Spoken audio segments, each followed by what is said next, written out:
রুবেল ভাই বাড়িতে আছেন? হ্যাঁ আছি, বসেন। কোথায় থেকে আসছেন আপনি? আমি তো আসছি এই দিনাজপুর থেকে। অনেক দূর থেকে আসছেন। হ্যাঁ, অনেক দূর থেকে। আপনি কিভাবে এলেন আপনি? আপনার খোঁজ করে আপনার নাম তো ভালোই দেখতেছি। আর আমার ওষুধে কাজ হয় দেয়, অর্থ এলাকা পৃথিবীর বুকে সব জায়গায় আমার নাম আছে। আমি একেবারে বলি বয়স তো আর কম না, বলেন। বিছনায় মতি কি কন আপনি? এখনো বিষয় মানে আমার যে ওষুধ একবার খাইলে একটা 20 টাই। আসলে এ কি কয়? এ কি টাকা লাগবে? যে টাকা লাগবে, অনেক টাকা লাগবে। কয় টাকা লাগবে? আপনি নিতে পারবেন না আমার ওষুধ? না, পারবো না। 500 টাকা লাগবে। আচ্ছা, আপনি দেন দেখি। আচ্ছা আমি ঠিক কিন্তু আছে। কাজ তো করবো। আরে কাজে 100 আপনি আচ্ছা। জানেন না আমার ওষুধের ভাব।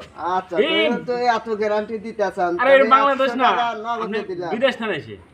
100 এই যে টাকা। আমাদের সবকিছু ভরা আছে। আচ্ছা, আপনি নিস। 100 টাকা নগদ দিলাম, আচ্ছা। 400 টাকা। এ কি করবে যে টাকা কোনো মিস করা না কেন? আচ্ছা। আপনি গুলো হারবে না কোনোদিন। আচ্ছা। কি টাকা ওই সপ্তাহ নিয়ে আমি এসে আবার দিয়ে আসবো, দিন। আরো ভালো হ্যাঁ। রুগী দিয়ে পাঠাবো। আচ্ছা আপনি পাঠায়। আজকে মনে- হ্যাঁ রুবেল ভাই, হ্যাঁ বলেন। আজকে তাবিজ তো সেরম কাজ করতেছে। আশা করি দোয়া করি, কারণ সবাই মনে হয় যে এটা আমার একটা গ্যারান্টি আছে, সবাই অর্থ এলাকায় সবার মধ্যে আমার সুনাম আছে যে আমার ওষুধে অনেক কাজ হয়, সবাই কিন্তু দেখতে। কাজ তো ভালো হলো। আপনি আগে কাজ নাই? সপ্তাহে 3 দিন মরছি, এখন সপ্তাহে 7 দিনই প্রতিদিনই হ্যাঁ?